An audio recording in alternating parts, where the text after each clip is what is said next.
നമസ്കാരം, ഞാൻ ഉന്മേഷ് ശിവരാമൻ. 1 PM ന്യൂസിലേക്ക് വിശദമായി. 24 ബിഗ് ബ്രേക്കിംഗ്. തിരുവനന്തപുരം മെഡിക്കൽ കോളേജിലെ അനാസ്ഥയിൽ രോഗിക്ക് ജീവൻ നഷ്ടമായി എന്ന് പരാതി. കൊല്ലം പന്മന സ്വദേശി വേണുവിനെ അടിയന്തര ആൻജിയോഗ്രാമിന് നിർദ്ദേശിച്ചിട്ടും 6 ദിവസം പരിശോധന നടത്തിയില്ല എന്നാണ് ആരോപണം. ഇന്നലെ രാത്രി ഹൃദയാഘാതത്തെ തുടർന്നാണ് ഓട്ടോ ഡ്രൈവറായ വേണുവിന്റെ മരണം. മെഡിക്കൽ കോളേജിലെ അനാസ്ഥ വെളിവാക്കുന്ന വേണുവിന്റെ ശബ്ദ സന്ദേശം 24 പുറത്തുവിട്ടു. ഈ ആശുപത്രിയിൽ ഞാൻ ഇവിടെ വന്നിട്ട് വെള്ളിയാഴ്ച രാത്രി ഞാനിവിടെ വന്ന എമർജൻസി ആൻജിയോഗ്രാം ചെയ്യുന്നതിന് വേണ്ടിയിട്ട് ശനി, ഞായർ, തിങ്കൾ, ചൊവ്വ ഇന്ന് 6 ദിവസം തികയും. മരണം സംഭവിക്കുന്നതിന് മണിക്കൂറുകൾക്ക് മുമ്പ് വേണു സുഹൃത്തിനയച്ച ശബ്ദ സന്ദേശമാണിത്. തിരുവനന്തപുരം മെഡിക്കൽ കോളേജ് ആശുപത്രിയിൽ വേണു അനുഭവിച്ച ദുരവസ്ഥ ഈ വാക്കുകളിൽ വ്യക്തമാണ്. ഇതിനിടയ്ക്ക് എന്നെ പരിശോധിക്കാൻ പറ്റുന്ന റൗണ്ട്സ് എന്നെ പരിശോധിക്കാൻ പറ്റുന്ന ഡോക്ടറിനോട് ഞാൻ പലതവണ ചോദിച്ചു, എന്റെ പേരിലുള്ള ഈ ചികിത്സ എപ്പോ നടക്കും എന്നുള്ളത്. അവർക്ക് ഒരു കാരണവശാലും യാതൊരുവിധ ഐഡിയ ഇല്ല. ഏറ്റവും വലിയ ആശ്രയമായിരിക്കേണ്ട ഈ സർക്കാർ ആതുരാലയം വെറും വിഴുപ്പുകെട്ടുകളുടെ അല്ലെങ്കിൽ ശാപങ്ങളുടെ പർദീസയായി മാറിക്കൊണ്ടിരിക്കുക. ഓരോ ജീവന്റെയും ശാപം നിറഞ്ഞിരിക്കുന്ന ഒരു ഭൂമി, ഒരു നരക ഭൂമി തന്നെ വേണം ഈ തിരുവനന്തപുരം മെഡിക്കൽ കോളേജിനെ കുറിച്ച് പറയാൻ. നെഞ്ചുവേദനയെ തുടർന്ന് ഇക്കഴിഞ്ഞ 31-നാണ് വേണുവിനെ ചവറ പ്രാഥമിക ആരോഗ്യ കേന്ദ്രത്തിലും തുടർന്ന് ജില്ലാ ആശുപത്രിയിലും എത്തിക്കുന്നത്. അടിയന്തര ചികിത്സ വേണമെന്ന് ഡോക്ടർമാർ നിർദ്ദേശിച്ചതിനെ തുടർന്ന് തിരുവനന്തപുരം മെഡിക്കൽ കോളേജിലേക്ക് മാറ്റി. 5 ദിവസം മെഡിക്കൽ കോളേജിൽ കഴിഞ്ഞിട്ടും യാതൊരു ചികിത്സയും ലഭിച്ചിട്ടില്ലെന്ന് മരിക്കുന്നതിന് മുമ്പ് വേണു അയച്ച ശബ്ദ സന്ദേശത്തിൽ പറയുന്നു. വേണുവിന് ചികിത്സ നൽകിയില്ലെന്ന് വേണുവിന്റെ ഭാര്യ 24-നോട് പറഞ്ഞു. അവിടെ നിൽക്കുന്ന ഒരു സിസ്റ്റർമാരോട് സിസ്റ്റർ ഇന്ന പേഷ്യന്റ് തലവേദനയാണെന്ന് പറഞ്ഞാൽ അവർ പറയും അത് ഞങ്ങളുടെ ഡ്യൂട്ടി അല്ല, ഡോക്ടർ ഗുളിക തന്നെങ്കിൽ മാത്രമേ ഞങ്ങൾക്ക് എഴുതി തരാൻ പറ്റൂ. എന്നിട്ട് ഹസ്ബൻഡ് അവിടെ ഭയങ്കരമായിട്ട് ബഹളം വെച്ച് തലവേദന എടുക്കുന്നു. അന്നേരം ഒരു സിസ്റ്റർ എന്ന് പറഞ്ഞു വന്ന് ഇഞ്ചക്ഷൻ എടുക്കാം എന്ന് പറഞ്ഞിട്ട് അവരങ്ങ് പോയി. അവർ വന്നില്ല. ഇന്നലെ വൈകിട്ടോടെ ആരോഗ്യനില മോശമായി വേണു ഹൃദയാഘാതത്തെ തുടർന്ന് മരിച്ചു. സംഭവത്തിൽ കുടുംബം മുഖ്യമന്ത്രിക്കും ആരോഗ്യവകുപ്പ് മന്ത്രിക്കും പരാതി നൽകി. ചികിത്സാ പിഴവ് ഉണ്ടായിട്ടില്ലെന്നാണ് തിരുവനന്തപുരം മെഡിക്കൽ കോളേജിന്റെ വിശദീകരണം. ആൻജിയോഗ്രാമിന്റെ ടൈം കഴിഞ്ഞിരുന്നു. അത് 24 hours കഴിഞ്ഞ് എവോൾഡ് MI എന്നാണ് പറഞ്ഞത്. അപ്പോൾ അതുകൊണ്ട് പിന്നെ ആൻജിയോഗ്രാമിന്റെ ടൈം കഴിഞ്ഞു. പിന്നെ അത് കഴിഞ്ഞ് റീനൽ ഫംഗ്ഷൻ ക്രിയാറ്റിൻ കുറച്ച് എലിവേറ്റഡ് ആയിരുന്നു. അപ്പോൾ അതുകൊണ്ട് ആ സമയത്ത് പിന്നെ ആൻജിയോഗ്രാം ചെയ്യാവുന്ന ഒരു സാഹചര്യം അല്ലായിരുന്നു. ചികിത്സാ നിഷേധത്തിൽ ഡോക്ടർമാർക്കെതിരെ നടപടി വേണമെന്നാവശ്യപ്പെട്ട് നാട്ടുകാരടക്കം പ്രതിഷേധവുമായി രംഗത്തെത്തി. കോൺഗ്രസിന്റെ നേതൃത്വത്തിൽ ഇടപ്പള്ളിക്കോട്ടയിൽ ദേശീയപാത ഉപരോധിച്ചു. 24 കൊല്ലം. ശബരിമല സ്വർണ്ണക്കൊള്ള വിവാദങ്ങൾക്കിടെ Thiruvithamkoor Devaswom board president PS പ്രശാന്തിന്റെ കാലാവധി നീട്ടി നൽകേണ്ടെന്ന് CPIM തീരുമാനം. നാളെ ചേരുന്ന CPIM സംസ്ഥാന സെക്രട്ടേറിയറ്റിൽ പുതിയ ഭരണസമിതിയുടെ കാര്യത്തിൽ തീരുമാനമുണ്ടാകും. മുൻ MP A സമ്പത്ത്, മുൻ MLA TK ദേവകുമാർ എന്നിവരെയാണ് അധ്യക്ഷ സ്ഥാനത്തേക്ക് പരിഗണിക്കുന്നത്. തിരുവിതാംകൂർ ദേവസ്വം ബോർഡ് അധ്യക്ഷ പദവിയിൽ 2 കൊല്ലം പൂർത്തിയാക്കിയ PS പ്രശാന്തിനും അംഗം A അജികുമാറിനും 2026 ജൂൺ വരെ കാലാവധി നീട്ടി നൽകാൻ സർക്കാർ ആലോചിച്ചിരുന്നു. ശബരിമല സ്വർണ്ണപ്പാളി മോഷണ വിവാദത്തിൽ ഹൈക്കോടതിയിൽ നിന്ന് എതിർ നിരീക്ഷണങ്ങൾ ഉണ്ടായതോടെയാണ് കാലാവധി നീട്ടി നൽകേണ്ടതില്ലെന്ന ധാരണയിലേക്ക് CPIM എത്തിയത്. കാലാവധി നീട്ടി നൽകിയാൽ രാഷ്ട്രീയ തിരിച്ചടി ഉണ്ടാകുമെന്ന വിലയിരുത്തലാണ് പിന്മാറ്റം. ദേവസ്വം ബോർഡ് അധ്യക്ഷ സ്ഥാനത്തേക്ക് മുൻ MP A സമ്പത്ത്, മുൻ MLAയും കയർഫെഡ് ചെയർമാനുമായ TK ദേവകുമാർ തുടങ്ങിയവരെയാണ് CPIM പരിഗണിക്കുന്നത്. കൊല്ലത്തു നിന്നുള്ള ചില നേതാക്കളും പരിഗണനയിലുണ്ട്. ഈഴവ വിഭാഗത്തിൽ നിന്നുള്ള നേതാവിനെയാകും പ്രസിഡന്റ് സ്ഥാനത്തേക്ക് CPIM പരിഗണിക്കുക. തിരുവിതാംകൂർ ദേവസ്വം ബോർഡിന്റെ പുതിയ പ്രസിഡന്റ് ആരാണെന്ന കാര്യം നാളെ ചേരുന്ന CPIM സംസ്ഥാന സെക്രട്ടേറിയറ്റ് തീരുമാനിക്കും. ദേവസ്വം ബോർഡിലെ പാർട്ടി പ്രതിനിധിയായി CPI വിളപ്പിൽ രാധാകൃഷ്ണന്റെ പേര് നിർദ്ദേശിച്ചിട്ടുണ്ട്.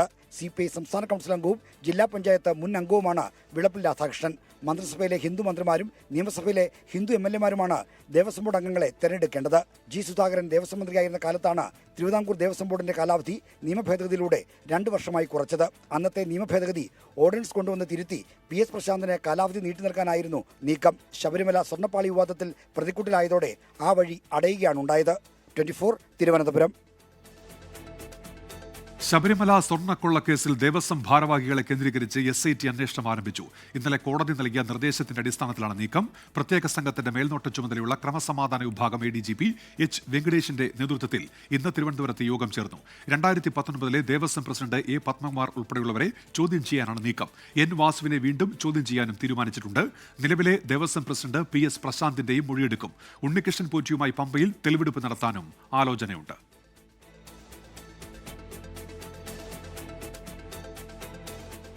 ബീഹാറിൽ ആദ്യഘട്ട വോട്ടെടുപ്പ് പുരോഗമിക്കുന്നു. ഇതുവരെ 30%-ലേറെ പേരാണ് വോട്ട് രേഖപ്പെടുത്തിയത്. മഹാസഖ്യത്തിന്റെ ശക്തി കേന്ദ്രങ്ങളിൽ പോളിംഗ് മന്ദഗതിയിലാക്കാൻ ശ്രമം നടക്കുന്നതായി RJD ആരോപിച്ചു. വ്യാജ പ്രചാരണമെന്ന് തെരഞ്ഞെടുപ്പ് കമ്മീഷൻ. രാവിലെ ഭേദപ്പെട്ട പോളിംഗാണ് രേഖപ്പെടുത്തിയത്. പ്രമുഖരെല്ലാം രാവിലെ തന്നെ വോട്ട് ചെയ്തു. മഹാസഖ്യത്തിന്റെ മുഖ്യമന്ത്രി സ്ഥാനാർത്ഥി തേജസ്വി യാദവ്, പിതാവ് ലാലു പ്രസാദ് യാദവ് ഉൾപ്പെടെ കുടുംബസമേതമാണ് ബൂത്തിലേക്ക് എത്തിയത്. മാറ്റത്തിനായി വോട്ട് ചെയ്യണമെന്ന് തേജസ്വി യാദവ് ആവശ്യപ്പെട്ടു.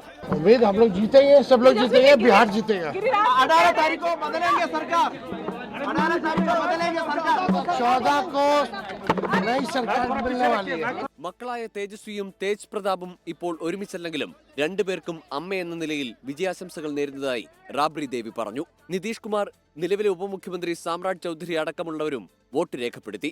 ശക്തി കേന്ദ്രങ്ങളിലെ പോളിംഗ് ബൂത്തിൽ വൈദ്യുതി തടസ്സമുണ്ടാവുന്നതായി RJD ആരോപണം ഉന്നയിച്ചിരുന്നു. എന്നാൽ ഈ ആരോപണം തിരഞ്ഞെടുപ്പ് കമ്മീഷൻ നിഷേധിച്ചു. പോളിംഗ് സ്റ്റേഷനുകളിലെ തത്സമയ CCTV ദൃശ്യങ്ങൾ ഡൽഹിയിലെ തിരഞ്ഞെടുപ്പ് കമ്മീഷൻ ആസ്ഥാനത്തെ കൺട്രോൾ റൂമിലിരുന്ന് മുഖ്യ തിരഞ്ഞെടുപ്പ് കമ്മീഷണർ നിരീക്ഷിച്ചു. ജ്ഞാനേഷ് കുമാറിനൊപ്പം മറ്റ് തിരഞ്ഞെടുപ്പ് കമ്മീഷണർമാരും ഉണ്ടായിരുന്നു.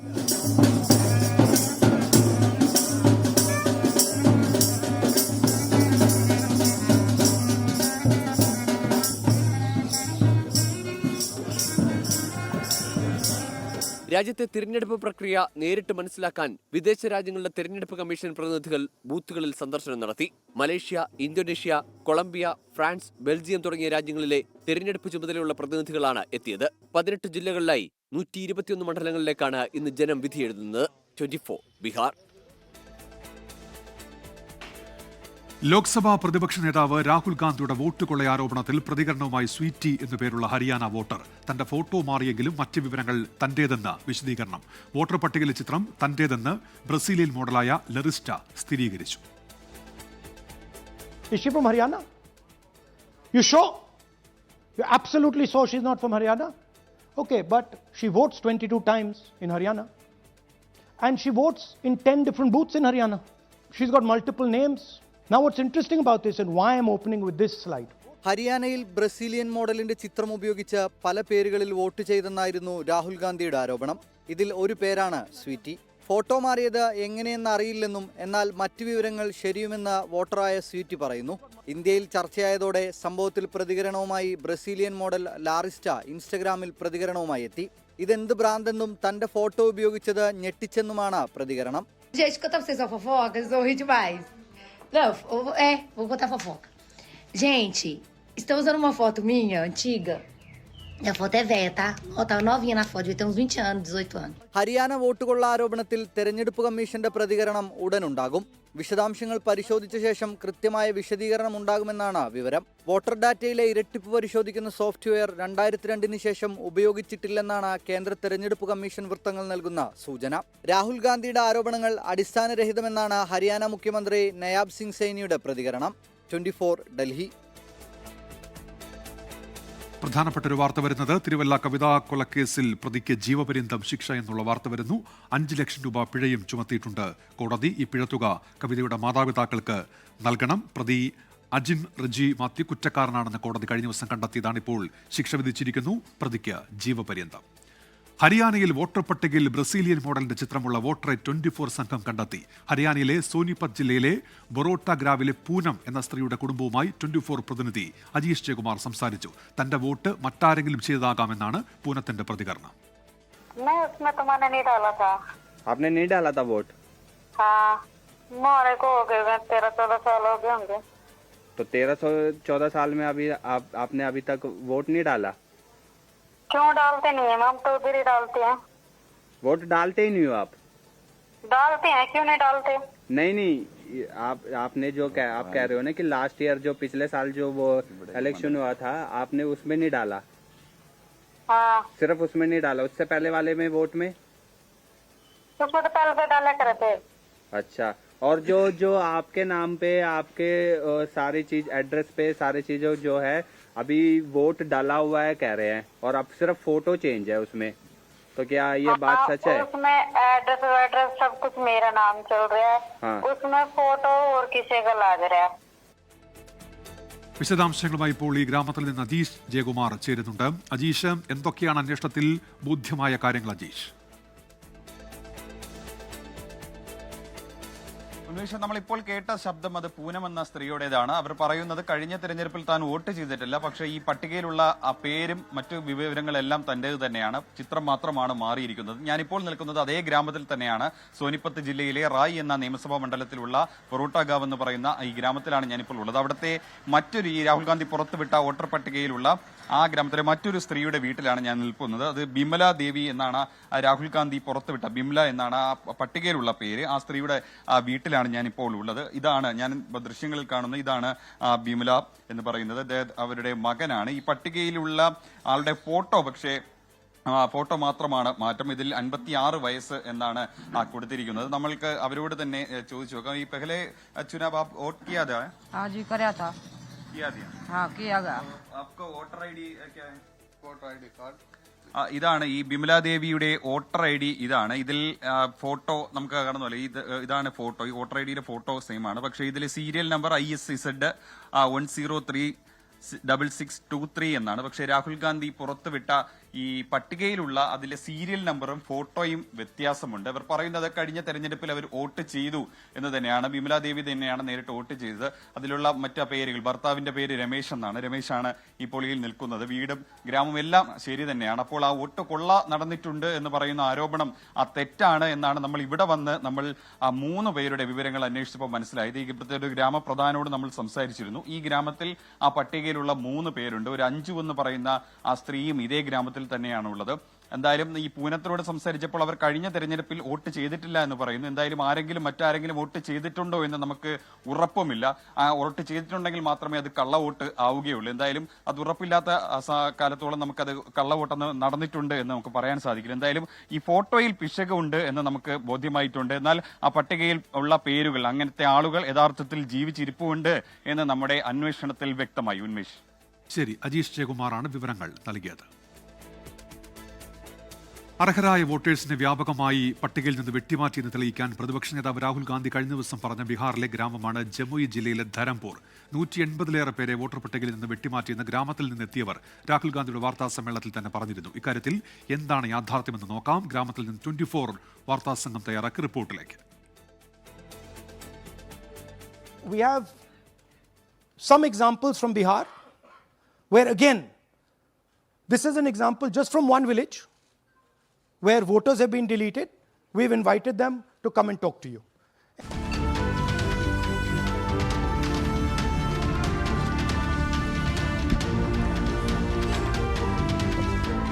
വോട്ടർ പട്ടികയിൽ നിന്ന് വെട്ടിമാറ്റി ജനാധിപത്യത്തെ തെരഞ്ഞെടുപ്പ് കമ്മീഷൻ തോൽപ്പിച്ചു എന്ന ഗുരുതരമായ ആരോപണമാണ് രാഹുൽ ഗാന്ധി ദില്ലിയിലെ വാർത്താ സമ്മേളനത്തിൽ വെച്ച് നടത്തിയത്. ആ ആരോപണത്തിന് ശക്തി പകരാനായി ചിലരെ അദ്ദേഹം വേദിയിലേക്കും വിളിച്ചു വരുത്തി. ധരംപൂർ എന്ന ബീഹാറിലെ ഈ ഗ്രാമത്തിൽ നിന്നുള്ളവരായിരുന്നു അത്. ഗ്രാമത്തിൽ എത്ര പേർക്ക് വോട്ട് റദ്ദായിട്ടുണ്ട് എന്നതടക്കമുള്ള കാര്യങ്ങൾ നമുക്ക് ഗ്രാമത്തിനകത്ത് ചെന്ന് ചോദിച്ചറിയാം.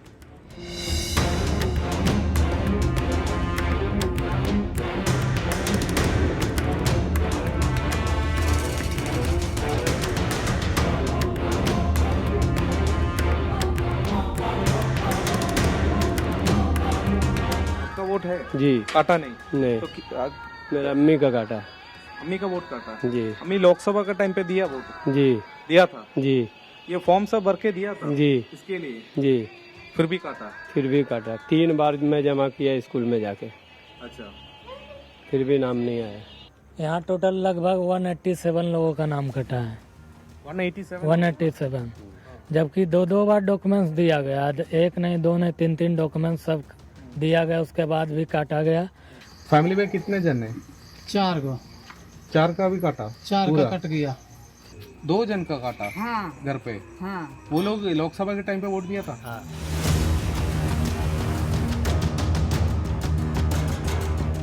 ഏതാണ്ട് ഓരോ വീടുകളിലെങ്കിലും ഒരാളുടെയെങ്കിലും വോട്ട് റദ്ദായിട്ടുണ്ട് എന്നതാണ് ഓരോ വീടുകൾ കയറി ഇറങ്ങുമ്പോൾ നമുക്ക് മനസ്സിലാക്കാൻ വേണ്ടി കഴിയുന്നത്. രാഹുൽ ഗാന്ധിക്കൊപ്പം വാർത്താ സമ്മേളനം നടത്തിയ അദ്ദേഹത്തിന്റെ മകൻ ഇപ്പോൾ നമ്മോടൊപ്പം ഉണ്ട്. आपका पापा था राहुल गांधी के? जी। उनका नाम क्या था? अब्दुल कयूम। इनका वोट काटा उनका जी। लेकिन आपका है? मेरा है। अच्छा, पापा का वोट आप फॉर्म सब भर के दिया था? सारा फॉर्म भर के जितना डॉक्यूमेंट मांगा गया सारा दिया। लोकसभा का टाइम पे पापा वोट दिया था? जी जी दिया था। लोकसभा के लिए वोट दिया था? हाँ हाँ, उनका यहाँ का ही बल्कि आधार कार्ड भी बना हुआ है। इससे कबल उनका वोटर लिस्ट में नाम भी दिया हुआ है। ऐसे लोगों का भी नाम कटा हुआ है। कितने जन का काटा घर पे आपका? मेरा नहीं है, हाँ। मेरी एक बहन उसका भी कट गया है। अच्छा। एक तो बहन जमा है उसका भी कट गया। अच्छा, 3 जन का कट गया। 3 जन का कट गया। लोकसभा के टाइम पे आया था, हाँ आइए किया था, वोट दिया था, हाँ फिर भी काटा। फिर भी कट गया है। किसका नाम नहीं है? मेरे वाइफ का नाम नहीं है? नहीं तो वो लोकसभा के टाइम पे वोट दिया था जी, फिर भी क्यों काटा? क्या बोल रहा था? पता नहीं काटा दिया, मैंने वोट तो हुआ था मगर कट दिया। मैंने भी 20 साल से वोट दे रहे थे, इन साल मेरा नाम काट दिया। आपके घर पे कितने लोग का वोट काटा? मेरे नहीं 3 उठा था। 3 लोग का वोट काटा। परिवार में खाली आपका वोट काटा और कोई का काटा नहीं? अच्छा। ലോക്സഭാ തെരഞ്ഞെടുപ്പിൽ വോട്ട് ചെയ്തവരെ അതേ മണ്ഡലത്തിൽ ജീവിച്ചിരിക്കെ നിയമസഭാ തെരഞ്ഞെടുപ്പിൽ വിലക്കുന്നതിന്റെ ന്യായീകരണം തെരഞ്ഞെടുപ്പ് കമ്മീഷനിൽ നിന്ന് അറിയേണ്ടതുണ്ട്.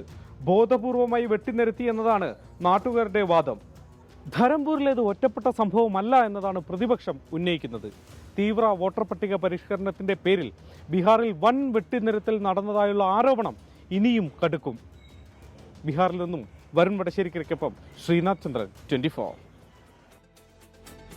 തിരുവല്ല കവിതാ കൊലക്കേസിൽ പ്രതിക്ക് ജീവപര്യന്തം ശിക്ഷ, 5 ലക്ഷം രൂപ പിഴയൊടുക്കണമെന്നും പത്തനംതിട്ട ജില്ലാ സെഷൻസ് കോടതി വിധിച്ചു. വിവരങ്ങളുമായി സലീം മാലിക്, പത്തനംതിട്ടയിൽ നിന്ന്. സലീം, വിവരങ്ങൾ. ഉന്മേഷ്, 2019 മാർച്ച് 12 നടന്ന കൊലക്കേസിലാണ് 6.5 വർഷത്തിനിപ്പുറം ഇപ്പോൾ ശിക്ഷാവിധി ഉണ്ടാകുന്നത്. ആ കേസിൽ നിർണായകമായ വിധി ഉണ്ടാകുന്നു. പ്രതി അജിൻ റജി മാത്യുവിന് ജീവപര്യന്തം കഠിന തടവും ഒപ്പം തന്നെ 5 ലക്ഷം രൂപ പിഴയുമാണ് ഇപ്പോൾ ശിക്ഷ വിധിച്ചിരിക്കുന്നത്. ആ പിഴത്തുക മാതാപിതാക്കൾക്ക്, കൊല്ലപ്പെട്ട കവിതയുടെ മാതാപിതാക്കൾക്ക് നൽകണം എന്നുള്ളതാണ് കോടതിയുടെ വിധി. ഒപ്പം തന്നെ നിലവിൽ അനുഭവിച്ച കാലയളവ്, അതായത് ഈ കേസുമായി ബന്ധപ്പെട്ട് നിലവിൽ തടവ് അനുഭവിച്ച കാലയളവിൽ നിന്ന് കുറച്ച് അനുഭവിച്ചാൽ മതി എന്നും പറയുന്നുണ്ട്. ഒപ്പം തന്നെ അന്നത്തെ തിരുവല്ല CA ആയിരുന്ന അന്വേഷണ ഉദ്യോഗസ്ഥൻ PR സന്തോഷിന് കോടതി പ്രത്യേക അനുമോദനവും നൽകിയിട്ടുണ്ട്. കാരണം ആ കേസിൽ അന്ന് നിറയെ സാക്ഷികളും ഒക്കെ തെളിവുകളും പട്ടാപ്പകൽ നടന്ന കൊലപാതകമെന്ന നിലയിലൊക്കെ ഉണ്ടായിരുന്നെങ്കിൽ പോലും അന്ന് ആ ഘട്ടത്തിൽ അന്വേഷണ ഉദ്യോഗസ്ഥർ നേരിട്ടിരുന്ന ഒരു വെല്ലുവിളി, മാധ്യമങ്ങളിലൂടെ പ്രതികരണം നടത്തിയവർ പോലും കോടതിയിലെത്തി സാക്ഷി പറയാൻ തയ്യാറാകാത്ത ഒരു സ്ഥിതി ഉണ്ടായിരുന്നു. അതിൽ നിന്നാണ് ഈ കേസ് വളരെ വേഗത്തിൽ അന്വേഷണം നടത്തുകയും 89ാം ദിവസം കുറ്റപത്രം സമർപ്പിക്കുകയും ചെയ്തത്. ആ നിലയിൽ അന്വേഷണ ഉദ്യോഗസ്ഥനും ഒപ്പം തന്നെ കേസ് കണ്ടക്ട് ചെയ്ത സ്പെഷ്യൽ പ്രോസിക്യൂട്ടർക്കും കോടതി അഭിനന്ദനങ്ങൾ അറിയിച്ചിട്ടുണ്ട്. ആ അഭിനന്ദനം അത് DGPയിൽ എത്തിക്കുകയും അതുവഴി സേനയിൽ ഒട്ടാകെ അറിയിക്കുകയും വേണമെന്നും കോടതി നിർദ്ദേശിച്ചിട്ടുണ്ട്. എന്തായാലും ഈ കേസുമായി ബന്ധപ്പെട്ട 2019 മാർച്ച് 12 പട്ടാപ്പകൽ 9:10 ഈ കേരളത്തെ നടുക്കിയ ഈ കൊലപാതകം നടന്നത്. തിരുവല്ല ചിലങ്ക ജംഗ്ഷനിൽ വെച്ച് പ്രണയം നിരസിച്ചു എന്നതിന്റെ പേരിൽ 19-കാരിയായ കവിത എന്ന പെൺകുട്ടിയെ ഈ അജിൻ റജി മാത്യു എന്ന പ്രതി ആദ്യം കുത്തിപ്പരിക്കേൽപ്പിക്കുകയും അതിന് പിന്നാലെ പെട്രോൾ ഒഴിച്ച് തീ കൊളുത്തുകയുമായിരുന്നു. അതിനുശേഷം പിന്നാലെ നിസ്സംഗനായി നോക്കി നിന്ന ഈ പ്രതിയെ നാട്ടുകാരാണ് പിടികൂടിയത്. അന്ന് ആ ഘട്ടത്തിൽ നാട്ടുകാർ തന്നെ ഈ തീ കെടുത്താനുള്ള ശ്രമം നടത്തുകയും പിന്നീട് 9 ദിവസത്തിലധികം തിരുവല്ലയിലെയും പിന്നാലെ എറണാകുളത്തെയും സ്വകാര്യ ആശുപത്രികളിലും മരണത്തോട് മല്ലടിച്ച ഈ കവിത എന്ന പെൺകുട്ടി കിടന്നിരുന്നു. പക്ഷേ എന്നിട്ടും ജീവൻ രക്ഷിക്കാൻ കഴിഞ്ഞില്ല. അതിനിടയിൽ കവിത നൽകിയ മരണമൊഴിയും നിർണായകമായിരുന്നു. ഇരുവരും സഹപാഠികളായിരുന്നു, ഇരുവരും തമ്മിൽ പ്രണയബന്ധത്തിലായിരുന്നു എന്നായിരുന്നു അന്ന് ഈ പ്രതി നൽകിയ മൊഴി. ഉന്മേഷ്, ശരി. സലീം മാലിക്കാണ് വിവരങ്ങൾ നൽകിയത്. കുപ്രസിദ്ധ മോഷ്ടാവ് ബാലമുരുകൻ കസ്റ്റഡിയിൽ നിന്ന് ചാടിപ്പോയ സംഭവത്തിൽ 3 തമിഴ്നാട് പോലീസ് ഉദ്യോഗസ്ഥർക്ക് സസ്പെൻഷൻ. ബാലമുരുകനെ കണ്ടെത്തുന്നതിനുള്ള അന്വേഷണം തമിഴ്നാട് സർക്കാർ ക്യൂ ബ്രാഞ്ചിന് കൈമാറി. ബാലമുരുകനായി കേരള പോലീസ് തമിഴ്നാട്ടിൽ അന്വേഷണം ഊർജിതമാക്കി. പന്തൽഗുഡി SI നാഗരാജനടക്കം 3 പേർക്കെതിരെയാണ് നടപടി. ഭക്ഷണം കഴിച്ച ശേഷം പ്രതിക്ക് കൈവിലങ്ങ് അണിയിക്കാതിരുന്ന വീഴ്ചകൾ ചൂണ്ടിക്കാട്ടിയാണ് നടപടി. നിലവിൽ സമാന്തരമായി തമിഴ്നാട് പോലീസ് നടത്തുന്ന അന്വേഷണം ക്യൂ ബ്രാഞ്ചിന് കൈമാറി. തമിഴ്നാട് പോലീസ് കസ്റ്റഡിയിൽ നിന്ന് രക്ഷപ്പെട്ട കുപ്രസിദ്ധ മോഷ്ടാവ് ബാലമുരുകന് വേണ്ടിയുള്ള തിരച്ചിൽ 4ാം ദിനവും കേരള പോലീസ് ഊർജിതമായി തുടരുകയാണ്. തമിഴ്നാട് കേന്ദ്രീകരിച്ചാണ് തിരച്ചിൽ. തമിഴ്നാട് പോലീസ് നൽകുന്ന വിവരമനുസരിച്ച് വിയൂർ ജയിലിന്റെ 50 മീറ്റർ മാത്രം അകലെ വെച്ചാണ് ബാലമുരുകൻ രക്ഷപ്പെട്ടത്. മൂത്രമൊഴിക്കാൻ വാഹനം നിർത്തിയപ്പോൾ കടന്നു കളഞ്ഞുവെന്നാണ് മൊഴി. ഭക്ഷണം കഴിക്കാൻ നേരം അഴിച്ച കൈവിലങ്ങ് പൂട്ടിയിരുന്നില്ല എന്നും തമിഴ്നാട് പോലീസ് പറയുന്നു. പിന്നീട് തൃശൂരിൽ നിന്ന് ബൈക്ക് മോഷ്ടിച്ച് ബാലമുരുകൻ രക്ഷപ്പെട്ടു എന്നാണ് കേരള പോലീസിന്റെ കണ്ടെത്തൽ. 24 തൃശൂർ. തിരുവനന്തപുരം വർക്കലയിൽ പെൺകുട്ടിയെ ട്രെയിനിൽ നിന്ന് തള്ളിയിട്ട പ്രതി സുരേഷ് കുമാറിനെ കീഴ്പ്പെടുത്തിയ യാത്രക്കാരന്റെ ചിത്രം പുറത്തുവിട്ട് റെയിൽവേ പോലീസ്. ഇദ്ദേഹത്തെ തിരിച്ചറിയാനുള്ള ശ്രമത്തിലാണ് പോലീസ്. ശ്രീകുട്ടിയുടെ സുഹൃത്ത് അർച്ചനയെ രക്ഷിച്ചതും ഈ യാത്രക്കാരനാണ്. കേരള എക്സ്പ്രസിൽ പെൺകുട്ടിക്ക് നേരെ ആക്രമണമുണ്ടായ രാത്രിയിൽ ഒരു യാത്രക്കാരന്റെ ഇടപെടലാണ് സുഹൃത്ത് അർച്ചനയെ രക്ഷിച്ചതും പ്രതിയെ കീഴ്പ്പെടുത്തുകയും ചെയ്തത്. ഇയാളെ തിരിച്ചറിയാനുള്ള ശ്രമത്തിലാണ് റെയിൽവേ പോലീസ്. കഴിഞ്ഞ ദിവസം ട്രെയിനിൽ നടത്തിയ പരിശോധനയ്ക്കിടെ ലഭിച്ച ദൃശ്യങ്ങളിൽ നിന്നാണ് അടിയന്തര ഇടപെടൽ നടത്തിയ വ്യക്തിയെ കണ്ടെത്തിയത്. പ്രതിയെ ബലം പ്രയോഗിച്ച് കീഴ്പ്പെടുത്തുന്നതും CCTVയിൽ വ്യക്തമാണ്. ചുവന്ന വസ്ത്രം ധരിച്ച യാത്രക്കാരന്റെ ചിത്രം റെയിൽവേ പോലീസ് പുറത്തുവിട്ടു. കണ്ടെത്തിയാൽ മനുഷ്യത്വപരമായ ഇടപെടലിനെ ആദരിക്കാനും പാരിതോഷികം നൽകാനും ആലോചനയുണ്ട്. അതേസമയം പോലീസിന്റെ തെളിവ് ശേഖരണവും തുടരുകയാണ്. പ്രതിയെ മജിസ്ട്രേറ്റിന്റെ സാന്നിധ്യത്തിൽ ജയിലിൽ വെച്ച് തെളിവ് ശേഖരണം നടത്തും. തിരിച്ചറിയൽ പരേഡ് നടത്തിയ ശേഷമായിരിക്കും പ്രതിയെ കസ്റ്റഡിയിൽ വാങ്ങുക. ഗുരുതരമായി പരിക്കേറ്റ പെൺകുട്ടിയുടെ ആരോഗ്യസ്ഥിതിയും മാറ്റമില്ലാതെ തുടരുകയാണെന്ന് തിരുവനന്തപുരം മെഡിക്കൽ കോളേജ് സൂപ്രണ്ട് അറിയിച്ചു. ശ്രീകുട്ടിയുടെ ആരോഗ്യനില അതുപോലെ സ്റ്റാറ്റസ് കോ തന്നെ തുടരുന്നത്. റിപ്പീറ്റ് CT എടുത്ത സമയത്ത് അതിൽ മാറ്റങ്ങളൊന്നും വന്നിട്ടില്ല. ഇന്നും ഇപ്പം ന്യൂറോളജി പ്രൊഫസർമാരും ക്രിട്ടിക്കൽ കെയർ വിദഗ്ധരും അതിനെ റിവ്യൂ ചെയ്തിട്ടുണ്ട്. പ്രതീക്ഷിച്ച ഒരു ഉണർവ് ആ കുട്ടിക്ക് വരുന്നില്ല. തലക്കേറ്റ ക്ഷതമാണ് ശ്രീകുട്ടിയുടെ ആരോഗ്യസ്ഥിതി മോശമാക്കുന്നത്. 24 തിരുവനന്തപുരം. റെയിൽവേയുടെ അനാസ്ഥയിൽ ചികിത്സ ലഭിക്കാതെ യാത്രക്കാരൻ മരിച്ചെന്ന ആരോപണം. കേരള എക്സ്പ്രസ് ട്രെയിനിലെ യാത്രക്കാരനായ തമിഴ്നാട് സ്വദേശി സന്ദീപിന് വൈദ്യസഹായം അഭ്യർത്ഥിച്ചെങ്കിലും ലഭിച്ചില്ല എന്നാണ് സഹയാത്രികരുടെ പരാതി. ട്രെയിനിൽ വെച്ചാണ് സന്ദീപ് മരിച്ചത്. ചൊവ്വാഴ്ച ഡൽഹിയിൽ നിന്നും യാത്ര തിരിച്ച കേരള എക്സ്പ്രസ് ട്രെയിനിലാണ് സംഭവം. ഡൽഹിയിൽ നിന്നും കാട്ട്പാടിയിലേക്ക് S5 കോച്ചിൽ യാത്ര ചെയ്യുകയായിരുന്ന സന്ദീപ് എന്ന തമിഴ്നാട് സ്വദേശിക്കാണ് യാത്രക്കിടെ കടുത്ത ദേഹാസ്വാസ്ഥ്യം ഉണ്ടായത്. യാത്രക്കാർ അപായച്ചങ്ങല വലിച്ചു. അധികൃതർ പ്രഥമ ശുശ്രൂഷ നൽകാൻ പോലും തയ്യാറാകാതെ യാത്ര തുടരുകയായിരുന്നു. യാത്രക്കാർ പ്രതിഷേധിച്ചതോടെയാണ് വൈദ്യസഹായത്തിനായി ബന്ധപ്പെടാൻ പോലും TTR തയ്യാറായതെന്നും സഹയാത്രികർ ആരോപിക്കുന്നു. മലയാളികൾ ഉൾപ്പെടെയുള്ള സഹയാത്രികർ ഡോക്ടേഴ്സിനെ ഫോണിലൂടെ ബന്ധപ്പെട്ട ഇയാൾക്ക് പ്രഥമ ശുശ്രൂഷ നൽകിയെങ്കിലും ജീവൻ രക്ഷിക്കാൻ കഴിഞ്ഞില്ല. വിജയവാഡ എന്ന് പറയുന്ന സ്റ്റേഷനിൽ എത്താൻ വേണ്ടിയിട്ട് ഏകദേശം ഒരു 45-50 മിനിറ്റ് മേളിലെടുത്തു. അതുവരേക്കും TTR വന്നതോ അറ്റ്ലീസ്റ്റ് എന്താണ് സിറ്റുവേഷൻ ചോദിക്കാൻ പോലും നിന്നിട്ടില്ല. ട്രെയിനിനകത്ത് ഉണ്ടായിരുന്ന ഒരു പോലീസുകാരൻ അയാള് ജസ്റ്റ് ഒന്ന് നോക്കി അയാള് ഒരു 30-35 മിനിറ്റ് കഴിയുമ്പോഴത്തേന് സ്റ്റേഷൻ എത്തുന്നതുകൊണ്ട് ഇയാൾ പോയി. മുൻകൂട്ടി അറിയിച്ചിട്ടും വിജയവാഡ സ്റ്റേഷനിൽ എത്തിയപ്പോൾ ഡോക്ടർ 5 മിനിറ്റിലേറെ വൈകിയാണ് എത്തിയതെന്നും സ്ട്രക്ചർ പോലുമില്ലാതെ മൃതദേഹം വലിച്ചിറക്കുകയായിരുന്നുവെന്നും ആരോപണമുണ്ട്. 24 ഡൽഹി.